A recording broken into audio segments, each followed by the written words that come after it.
Kun raadiyoo sagalee Oromooti. Raadiyoon sagalee Oromoo torbanitti guyyaa 3 wixata roobii fi sanbata galgala keessaa sa'a 7 hamma 7 walakkaatti kan isiniif darbu. Tamsaasni dambalii gabaabaa meetir baandii 16 yookaan kiiloo heerzii 17,850 fi karaa intarneetii oromovoice.org darbu kun amma jalqaba. Kun raadiyoo sagalee Oromooti. Akka mooltan dhaggeeffattoota keenya kun reediyoo sagalee Oromooti kan isinii dabraa jiru. Sagantaan keenya kan dabraa jiru kaayyoodha. Kaayyoo keessatti dhimma hidhamtoota Oromootiif qophii xiyyeeffataa kutaa lammaffaa xumura qabna. Dura kan dhiyaatu oduudha. Ani kan isin keessummeessituu Sirfannaan Ahmad. Amma oduu har'aatiif gara dasuu duulattiin isin dabarsaa. Isaa wajjin turtii gaarii isiniin jenna.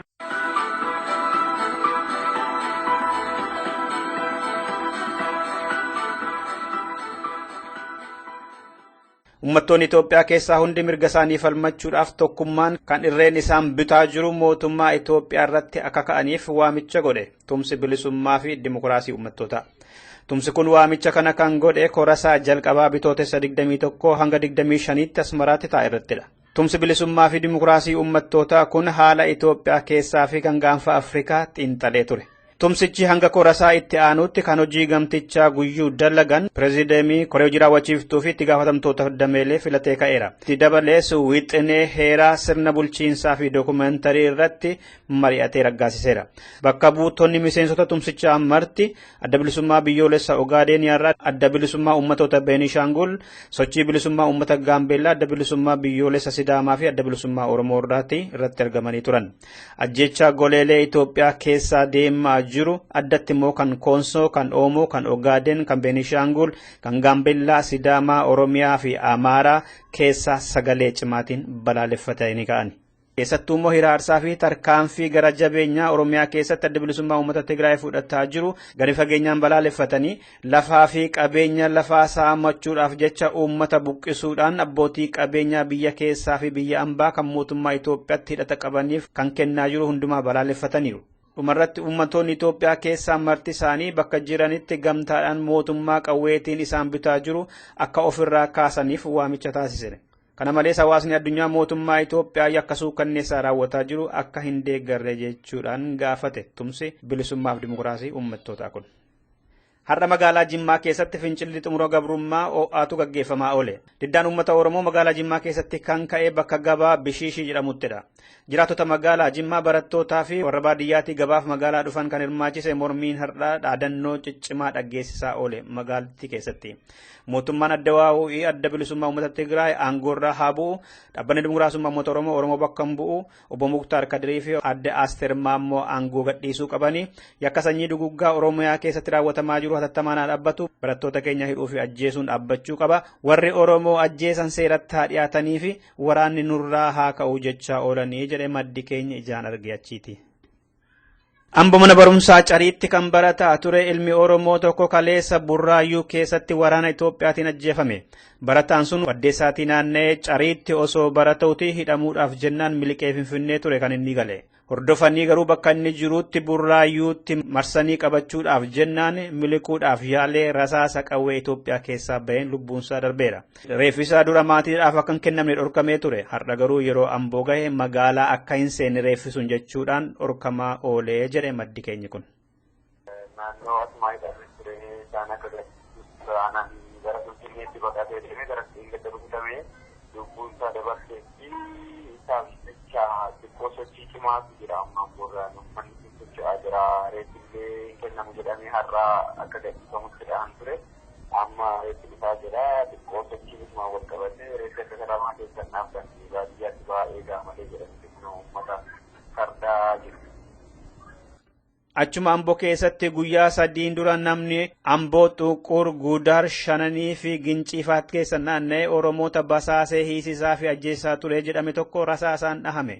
Galgala sana hoteela Abbabachi Mattaafaraa fuulduratti rasaasaatiin dhahamuusaa malee qaamni anatu godhee jedhe oduun kun qophaa'etti hin dhagahamne. Tikni wayii dhuguunsaa dhugumadha maqaasaa garuu hin beeku jedhe namni achi jiraatu tokko. Maqaasaa kana irra waan hin qabu garuu galgaladha kan rukutamee nama basaasaa jedhamee rukutame jedhame garuu ani qaamaan bira ga'ee maqaasaa baruu hin dandeenye. naannoo Abbabee. Namni ajjeefame sun maqaa adda addaa kan qabuu fi yeroo tokko tokko immoo Shifarraa yookaan immoo Abdii jedhee akka of waamaa ture beekuun danda'ameera. Mootummaan Itoophiyaa manneen jireenyaa fi daldalaa Oromoota na jibbu jedhee shakku jalaa gurguruudhaaf caalbaasii itti baasaa jiraachuun dhagahame. Garii isaanii immoo qabee maayikalaawwii keessatti dheera warra mana jalaa gurguruudhaaf jedhu kana. Magaalaa Gimbii keessatti daldaltoota kan akka obbo Fayyisaa Tarreessaa fa'aa barbaadamanii dhabamnaan manni isaanii irratti akka gurguramuuf caalbaasiin bahaa jira. Ganjii keessaas adda bilisummaa Oromoo fi diddaa amma keessa jirtu jedhamanii maayikalaawwiitti osoo hidhaa keessa jiraniiti. Ijoolleen sadii isaan qaban kan ittiin isaan guddataa jiran manni soorataa obbo Garramuu fi Qaaduu Ayyaanaa gurguramuudhaaf caalbaasiin irratti baheera jedha maddi keenya Ganjii. Namni mana sabboontota Oromoo kanaa fi kan biroo godina Wallaggaa dhihaa keessatti irratti gurgursiisuudhaaf olii gadi fiigaa jiru kan mootummaatti kan jedhaman itti gaafatamaan Baankii Intarnaashinaallii Oromiyaa kan damee Gimbii kan ta'e obbo Amaanu'eel nama jedhamanidha. Waan kana irratti obbo Amaanu'eel Baankii Intarnaashinaal Oromiyaa fi bulchiinsa godina Wallaggaa dhihaa dubbisuudhaaf yaallee sarara nuuf seenuu didee milkoofne gaafa arganne qabannee deebina. Wallagga dhiyaa aanaa hoomaa keessatti mootummaa jibbatanii jedhamanii namoonni yeroo adda addaa qabaman achi buuteen isaanii wallaalamaa jira jedhame. Kan kana godhu immoo waraana agaazii poolisii Oromiyaa fi tikaa fi bulchiinsota naannichaati jedha maddi keenyi kun. Kan qabamanii eessa buuteen isaanii wallaalaman keessaa daldaltoonni qonnaan bultoonni fi barattoonni illee argamu. Obbo Tasfaayee Abdiisaa Qotee Bulaa, obbo Mulugeetaa Taayyee Qotee Bulaa, obbo Jaafar Hundeessaa Qotee Bulaa, Tamasgeen Shifarraa Daldalaa, Alamuu Qana'aa Gorsaa Seeraa, Kennasaa Shukkee Barataa, Elsayii Dabalaa Barataa, Taajuu Kaadii Barataa, Waaqbulchoo Waaqasaa Barataa, Abdiisaa Xonnee Barataa, Isaayyaas Fiqiruu Barataa, Booxii Mokonnin Barataa, Nuuraddiin Mokonninis Barataadha. Warra qabamanii eessa akka isaan jiran hin beekamne keessatti warra argaman. Wallagga aanaa Najjoom naannoo warra jirruu keessatti dhaabbilee adda bilisummaa uummata Tigraay warqee baafatan irratti uummanni naannoo sanaa tarkaanfii fudhachuun dhaga'ame.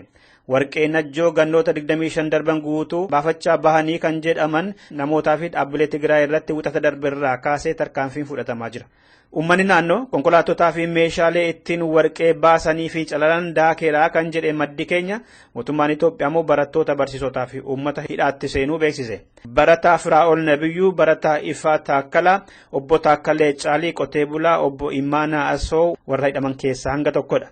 Luba Makaana Yesuus, Sanbataa Tamasgeen, Barsiisaa Waannaa Tarreessaa, Barsiisaa Eebbisaa Kooluu, Barsiisaa Daanyee Asoo, obbo Baacaa Dafaa namoota Tigree ta'anii naannoo sanaa warqee baafatanitti maaliif dubbattanii jechuudhaan mootummaan Itoophiyaa warra isaan qabee bakka isaan hin jirre hin beekamne keessaa hanga tokko. Dhumarratti Ilobbaa Booraatti aanolee Hurrummuu, Boorecha, Bachoo, Baddallee, Mattuu fi Goree keessatti waraanni bilisummaa Oromoo fi humni addaa seenedha jechuudhaan Itoophiyaan aanaalee kana keessa humna waraanaa guddaa qubachiisuun himamaa jira. Aanaalee kanneen keessatti waraqaan alaabaa adda bilisummaa Oromoo fi qeerroo bilisummaa Oromoo ofirraa qabu waamicha warraaqsaa bal'inaan dabarsaa jiru. Hurruu Guduruu aanaalee Jimmaa Raaree, Guduruu, Abaaboo Guduruu, Jimmaa Gannatii, Abbayyii, Coomman, Jaardagaa, Jaartee fi Amuruufaa keessatti uummanni gamtaadhaan ka'ee waraana Itoophiyaa of keessaa baasaa jira kan jedhamu qeerroo bilisummaa Oromooti. Dhaggeeffattoota keenya oduun keenya irraa kanumadha. Sagantaalee keenya waliin turtii gaarii.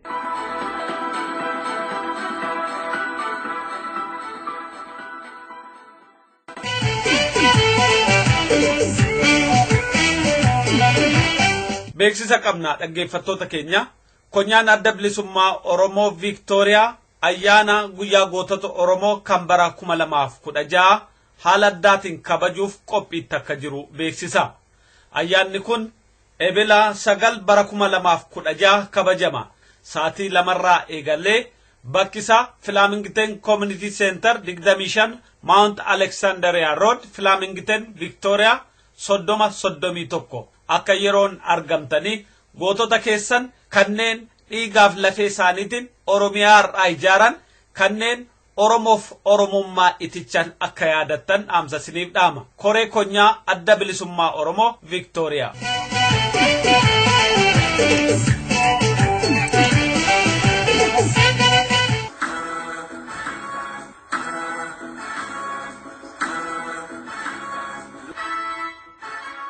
Kopi Kayo. akka moltan dhaggeeffattoota keenya kun torbaanis isaati kana kan dhiyaatu qophii kaayyooti. Qophii kaayyoo har'aa keessatti qophii torbee eegallee ummata Oromoo keessumaa barsiisota hidhuun maaliifi qabsoo Oromoo immoo duubatti deebisa kan jedhu irratti xiyyeeffate kutaa lammaffaaf isa xumuraasaa qabannee dhiyaanneerra itti dhiyaadha. Barayartu fikade rorojipe garanku mande manangodana dirrego takatau ergano le dutiko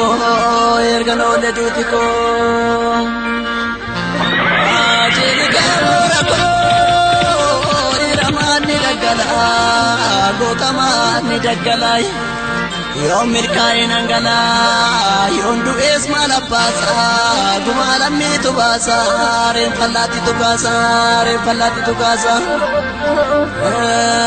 Taida inangan jadu, garamal tunata, walaga bambokesa, kilashi tu tata, kindop jadu galala, kilashi tu tata, burayu fisulunta, kilashi tu tata. Vale farsi galala, kilashi tutata. Wayare biya beno, kilashi tutata. Inta umalanta, yuna daworota. Bota unme machese, garani tinasa. Esa bagiyanta, niko chichiramte, alagaran samante. Shimbira mukankoro. Binesa labanuru, bola kokorengalu, gabrumana tupate, dande baten bului. Lopuna batu diro, biyada buranchalu, kirati awalamne, kumakala buntolu, otora lonni jiru, gabrum patanalu, gajarbin biyanalu. Biyya kamuu keessatti sabni yoo mirgan qabaanne waan hojjate hormirraa fudhachuun waan inni horate namni biraa nyaachuun aadaadhuma ta'aa dhufa. Amma bakka dhuftee alaayaan testamentii jedhanii godinaa fi aanaallee irra dhabanii naanii birrii miliyoona 82 warra aanaati kennitee waraqaa seer qabeessatti baafattee lafallee safaranii heektaraa 157 ta'ee waan kaan duraanuyyuu nam tokko booranaa namni kun jaarsallee fakkaata jaarsallee waliin oolaa minji qafallee sin dhiyaata duuba duraanii namuma amantii qabtureem godaana gacheedhaan nam kan bakki buufatte turte. Birrii kumsadii amma eelfoora laftullee nam gantimmintoo keessaa lafa eelfoora jedhanii maqaa moggaasanii lafsun bakka bu'aa nama almuddiin kasiisa birrii kumsadii achi nyaata amma. Uummata Oromoo erga biyya isaa keessatti gabrummaan itti jigee kaase qabeenya isaa nama isaa akkasumas qaroo isaatti fayyadamee akkam beekne beekamaadha. Kan bara fagoo dhiifne fincila diddaa gabrummaa bara kana gaggeeffame wal qabate yeroo ammaa kanatti Oromoonni Oromiyaa guutuu keessaa hidhaman eenyu akka ta'an namu akka ifa godhee beeku hubatamaadha. Barattoonni qaroon, barsiisonni jajjaboon, hojjettoonni mootummaa ofitti amanan, abbootiin qabeenyaa sabboonummaan itti dhaga'amu adda dureen irratti xiyyeeffatamee jira. Keessumaa barsiisonni sadarkaa adda addaatti argaman yeroo ammaa akka kurupheetti adamfamanii qabamanii hidhamaa jiru. Yeroo ammaa kana olii hamma gaditti barsiisonni hidhamaa jiru. Sadarkaa barnoota gad aanaa elementary classes ka'ee hamma yuunivarsiitiitti hidhamaadhuma jiru barsiisonni. Maaliif yoo jettee kun amala sirna garboonfataati. Maaliif barsiisaan qorichi barsiisaan of bare barsiisaan dammaqe tokkichi mooraa tokko keessatti qorichadha. Kana diinnis beeka, lammiinis beeka. Maaliif dhalooti sun yeroo baay'ee wanti nuyi argaa turre maani dallaa keessa barsiisaa turre keessatti yeroo ati waa'ee laphee garaa hawaasaa dubbattu yookiin immoo ibsitu hordoftoota baay'ee qabda. Qeerroo baay'een garaansaa gubataadha, dheebotaadha, beelaadha, bilisummaa dheeboteera, haqa barbaada, haqa beela'ee jira. Haqa kana beela kan isa baasu barsiisaa bilchaatee waa dubbachuu waa barsiisuu danda'u kanadha. Kanaaf diinnis kan inni asii gadi warra barate warra bor dhaloota harkaa fuudhee achi buta dhaloota sammuu isaanii qara warra jedhu kana gaadee kan inni torchi godhuuf kan inni mana hidhaatti naquuf kan inni haamilee dhowwuuf kan inni guddina dhowwuuf kan inni miindarraa ari'uuf kan inni maatiirraa dhalarraa gaa'ilarraa diigee olii gadi tamsaasuuf warri kaan isarraa jiilanii waa'ee oromummaa akka hin kaafne dhaloota dhugaa akka hin barsiifne haqa akka hin barsiifne kana xiyyeeffataniitu kanaaf ifa barsiisaan sammuu qara dhaloota qara qeerroo leenjisa qarree hidhachiisa sammuu bilchaatetu immoo mirga abbaa biyyummaaf gaaffii walabummaa biyyaatiif falmata kanarraa kan ka'e egaa xiyyeeffannoo guddaan yeroo baay'ee barsiisotarra jira kun beekamaadha haayiskuulii yeroo turretti iyyuu barsiisaan keenya barsiisaan afaan oromoo fi barsiisaan siivikii mana hidhaatiin dhabaman mana hidhaatiin ba'an erguma yuunivarsiitiitti digirii lammataa yeroo baradhu eenyumni Asaffaa Tafarraa Dibaabaa amma nurraa hidhamaa ture maaliif ennaa eenyummaa nu barsiisa eenyu akka oromoon ta'e nutti hima waan ta'e warra akkasii kana gaadanii dha'uun amala wayyaanee isa tokkichaadha. Kun immoo amala sirna garboonfataa fi diktaatershiippiiti kun ifa kun. Barsiisaa Beekan Gulummaa muuxannoo isaarraa dabalee akka nuu ibsetti Itoophiyaa har'a jirtus ta'ee kaleessa turte keessa uummata Oromoo guyyaan itti nagaan argatee jiraateen turre. Uummanni Oromoo erga biyyi Itoophiyaa ijaaramtee gabrummaa jalatti kufee gadadoo keessatti rakkachaa bara baraan namaa gad ta'ee hafe. Namummaa isaa gadi cabee kana deebifachuudhaaf uummata Oromoo akkuma cabetti okkola jecha achi keessaa deebi'ee ba'uuf qabsootti fufe. Qabsoon Oromoon gaggeessu kun immoo bakkayyuutti wareega ulfaataa gaafateera. Wareegi kun amma firii godhachaa ilmaan Oromoo bakka jiran maraa sagalee isaanii si'a tokko bakka tokkotti haala wal fakkaatuudhaan dhaadhessanii kaasan. Bilisummaa malee jiraachuu hin dandeenyu lafti keenya akka weeraramte hin haftu jechuun. Qabsoon roga akkasiin gaggeeffamaa jiru yeroo ammaa kanatti gamanaa gamasitti aanga'ee dhalooti wal dhaga'ee uummata walii kaasee wal kakaasee akka diinota isaa dura dhaabbatu gargaareera. Kun immoo hidhaaf ajjeechaan barsiisotas ta'ee uummata Oromoo irratti raawwatan akka qabsoo Oromoo duubatti hin deebifne inumaayyuu gama kaaniin uummata Oromoo daran jabeessee qabsoo akka finiinsan daran jabeessa. Raawwatee hin dhaabbataa utuu hin taane abiddi qaanqee isaatii dachaa dhibbaan akka bambamu ta'e. Maaliifi kun Oromoon egaa galata baay'ina keenya haa ta'u tokko qaban iddoo sanatti 9 arga. Inni kun ijoollee duuba hin deebisu, raawwatees hin deebisu. Utuu akkas ta'e nu ajjeechaatu duuba nu deebisa ture. Ajjeesamaa turre, du'aa turre, barattoonni keenya, hiriyoonni keenya, barsiisonni keenya, maanguddoonni keenya dhumaa turanii, du'aa turanii ammas itti jiru. Qabsoon diddaan keessumattuu bara ittiin fincila kanatti xumura gochaa jiru keessatti qarreen qeerroon raawwatee duuba deebi'aas hin jiru. Raawwatee si yaadamu kuni ittuu dabala, ittuu nama xiiqeffachiisa, ittuu haamilee namaa kakaasa. Iddoo caalaan hidhame sanaa caalaa meeqatu margeera nan beeka hiriyoota baay'een beeka hiriyoota baay'ee barsiisota baay'een beeka irratti caalaa irratti hojjetaa jiru malee kun duuba nama deebisees hin beeku. Akkuma kana Oromiyaa marroo keessatti barsiisota baay'eetu ka'aa jira. Dhaloota qubee kanatu deebi'ee naannee barsiisota deebi'ee ta'e waan ta'eef warra kaleessa reebame, warra kaleessa mana hidhaatti, warra kaleessa sirna kanaan reebamaa tumamaa turetu deebi'ee barsiisota ta'e waan ta'eefi dhaloonni haaraa kun immoo sodaa tokko malee Oromummaa barsiisa. Kan si ajaa'ibu herrega barsiisas Oromummaa inni utuun barsiisin hin bahu barsiisaan Oromoo har'a. Maaliif roorroo keessa fayyaasa barsiisuu nu barsiisa. Muummeen yookiin dipaartimentiin ittiin ati waa'ee saba Oromoof Oromummaa hin dubbanne Oromiyaa keessa hin jiru.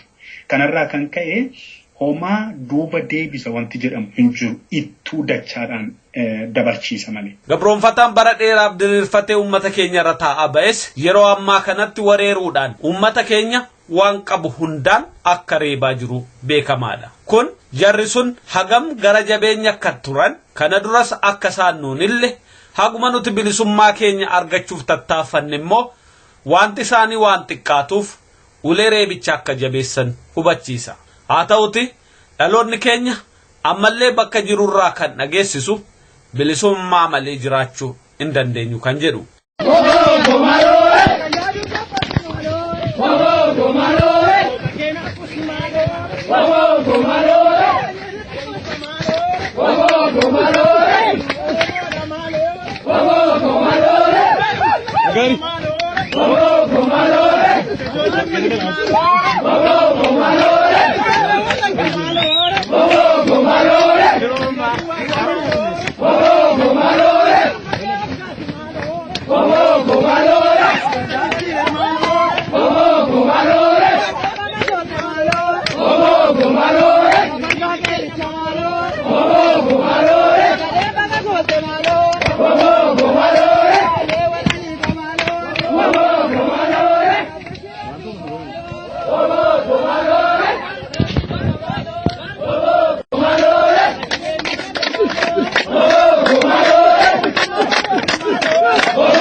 Bilisummaa malee hin jiraannu jechuun kun immoo wareega bilisummaan gaafatu kennuuf qophaa'aadha jechuudha. Dhaadannoo qabsaa'otaa keessaa inni jabaaf beekamaan qabsaa'aan kuflee qabsoon itti fufa kan jedhudha. Barsiisaan tokko bakka tokkotti hidhamuu mala. Barataan tokko bakka tokkotti ajjeefamuu mala. Kun hundi wareega qabsoodhaaf kaffalamu. Haga qabsoon sun galii isaan geenyetti namuu qabsoo sanaaf waan seenaan isa gaafatu gumaachaa qabsoon haga galii isaa ga'utti gara fuulduraatti tarkaanfata. Inni guddaan egaa tokko dirqama seenaatu nurra jira, dirqama dhalootaatu nurra jira. Akka nama barate tokkootti keessumattuu akka barsiisaa tokkootti. Akka barsiisaa tokkootti tokko dhaloonni kun maaltu dubbatama seeruma keessatti iyyuu ummati barateetu saba isaatiif falma, saba isaatiif dubbata. Kanarraa kan ka'e nummoo amma aarsaa dhiigaan kaffalamaa jirtu kana akka barsiisaa tokkootti dhiigatu dhangala'aa jira, lubbuutu ba'aa jira, duguugginsa sanyiitu saba Oromoo irratti raawwatamaa jira. Kanaaf ga'een barsiisaa inni tokkichi dhaloota harkaa qabu kana dhalootatu harka jira, sabatu harka jira, sammuu gurguddaatu harka jira, sammuu kana hidhachiisuu danda'utu irra jira. Bifa ogummaa qabuun Oromummaa qaanii tokko malee gadi ba'ee barsiifamaa, gadi ba'ee argamaa jiru kana bifa saayinsaawaa ta'een toora qabsiisee waan sirni kun irratti raawwataa jiru. Maaliif barataan kun boris eebbifamu garbummaa kanatti bahaa jira waan ta'eef, hojiin hojjetu hojii sirna garboonfataa kana diriirse kanatti bahuuf jira waan ta'eef, waa'ee sirna garboonfataa kana gadi fageenyaan xiinxalee barsiisuu danda'utu isarra jiraata, hidhachiisuutu irra jiraata, barattoota jajjabeessuutu irra jiraata. An akka kootti utuu danda'ame wal fakkeenya karaa ta'een ergaan takka barnootichumayyuu gara bilisummaa boodatti dabarfachuun baay'ee gaarii akka ta'e itti hubadha. Maaliif yoo jette yeroo har'aa kana barataan Oromoo hin barata malee hojii hin qabatu, hin eebbifama malee hojii hin qabatu, kan afaan isaaniitiin ba'anii dhiyoo kana gara dargaggeessi Oromoo gara miliyoona 2 oliitu hojii dhabeen harka jira jedhanii warri OPDOllee waltajjii isaanii irratti miidiyaa isaanii irratti dubbachaa turanii. So inni guddaaf guddichi barataa kana borkan eeggataa jiru reebamuu, du'uu, ajjeefamuudha waan ta'eef isa jalqabame, isa eegalame fincila xumura garbummaa kana galmaan ga'uudhaaf gama danda'ameen isaanis dhaqanii maatii isaanii akka barsiisan barattoota isaa akka barsiisu, barattoonni immoo galanii maatii isaanii akka barsiisaniif akka hubachiisan kanaan xumura itti godhanii rakkina kana keessaa isa dhumaatiif bahuutu barbaachisaadha. Kanaaf immoo barsiisaan itti gaafatama guddaa qaba. Uummata Oromoo otoo reebichii fi ajjechaan qabsoorraa deebisa ta'e bara Minilikis ta'e Minilikiin dura hogganoonni Abashaa lafa Oromoo qabatan sanatti guyyaa daalacha ilmaan Oromoo dirree irratti yeroo fixanitti yeroo harkarraa muraniif harmarraa muran sanatti qabsoorraa harka maratee gabrummaaf ugguumee jiraata ture. Kun garuu abadan hin taane. Har'as ta'uu hin danda'u, borus ta'uu hin danda'u. Sababni isaa barri otoo saamamanii itti taa'ansu waan dhumateef namuu miidhaa isarra ga'eef roorroo isarraa ga'aa jiru ofirraa kaasuudhaaf waan danda'uuf falmaa gaggeessa. Isaan amma wanni isaan ta'uu barbaadu lafti sunini nam sila dhalataa eegeedhuuf kalaftanaati dubbatu kabaroomsi qabu nam kan tokkolleen feesunaati lafti tun laftee tarda jilaati lafti liibantuunini yaa'illee yoo galitti galaa lafaa yoo san lafa adda jila cufqotanii abboodiin gadaalleen dubbachuutti hin jirtu jedhanii isiin amma akka nami gartee laftana dubbatu nami xiqqaan nami baroomsi qabu laftanirra baqatee garti bibatu adamsitee nam kan kalaftana dubbatu ammallee nam beekumsi qabu akkanaan baafti qara ijoollee baratee asii galtee akka magaala nageelle booranaa tana galteeyyuun qaxaranii ijoolleen hin qaxaramtuun akkisiin beelofsanii kun yoo godina booranaa sun fa'aatti beeksisi wayii akkisii laftan gadhiiftee achi badu akkumniti nam barate sun xiqqaachee warri qara namuun baratin nam bushuu jira nam barat kan ifirra fageessanitti yoonni beela'ee biyya bahe nami lafa dubbatin jiru yooti dillaattu laf gurguttuu foliin jiraata amma haali isaan akkan ta'uu danda'aniif akkuma nama sila beeledhaan fa'a nam cimaadhaan fa'a nam sila dubbate nu dhibeet fa'a laftana fa'aaftee sirraa waan sila ta'uuf jechuu hojjettu. Nu akka uummataa tan waliin ta'uu barbaannu akka nami hin adamsamee biyyaan ba'an akka lafti keenta gurguramta abbootii qabeenyaati gurguran nurra dhaabatu lafa abbaan qabeenyaa akka almudiin takkum tokkoof 57 haa qabu labsuun hiyyeessirra dhowwanii misooma maaturratti hojjetanii jedhan akka lafteen hiyyeessifeen irra jiraatu fedhiin uummataa fedhiin keentan akka lafti keenya hin gurguramu. Akka nami kennan malee adamsameetti hin ba'an nami baratee galujii argachuu malee kan hin qabu adamsamee biyya ba'uu jira akka adamoontu nurra dhaabatu. Ummati keenya waa hunda caala namummaaf gatii guddaa qaba. Haa ta'uti wanti nagaasaa booressu wanti namummaasaa hir'isu martu ummata keenya waan miidhu waan ta'eef ummati keenya sanaaf harka isaan kennatu.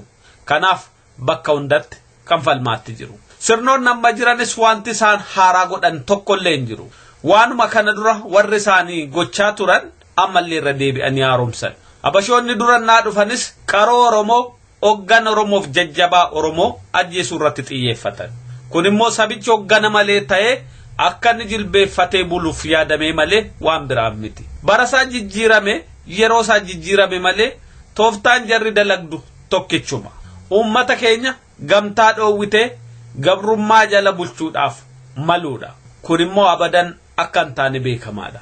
Uummati keenya ammayyuu dammaqee kan hojjechuu qabu bakka jirurra waan bilisummaa Oromoo guddisu qabsoon Oromoo bilisummaa Oromoo deebisee dhaabuuf malee waan biraaf akka hin taane wal hubachiisuudhaan ga'ee isaa gumaachuudha. Hirmaannaan saba keenya karaa hundaan yeroo dabalaa deemu qabsoon Oromoo guddachaa adeema. Diinni Oromoo irratti roorrisus sodaatee irraa dhaabbata. Sana caalaa immoo qabsoon Oromoo iddoo tabjootamu sana bilisummaa birmadummaa bira ga'ee biyyi Oromoof nagaa fi araaraaf tasgabbiin akka jiraatu ummati Oromoos biyya isaa keessatti quufee nagaaf tasgabbiin akka waliin jiraatu hiree banuudha. Kana bira ga'uudhaan namuu waan danda'uun tattaaffachuu fi hirmaachuu qaba. Hirmaannaan Oromoo roga kamiinuu dabaluu qaba.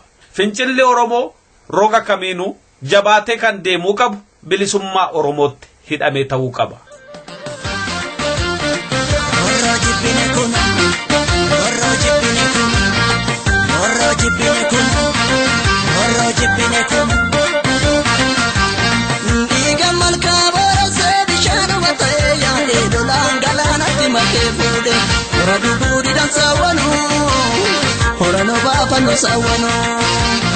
Ramno lubu gotadamne arkala garore famne farmatu kaidu tinamne ramno lubu gotadamne arkala garore famne farmatu kaidu tinamne igamal ka borose bishanu matae ya dolangala natimake fude rabu guri dan sawano horano baba no sawano ramno lubu gotadamne arkala garore famne farmatu kaidu tinamne ramno lubu gotadamne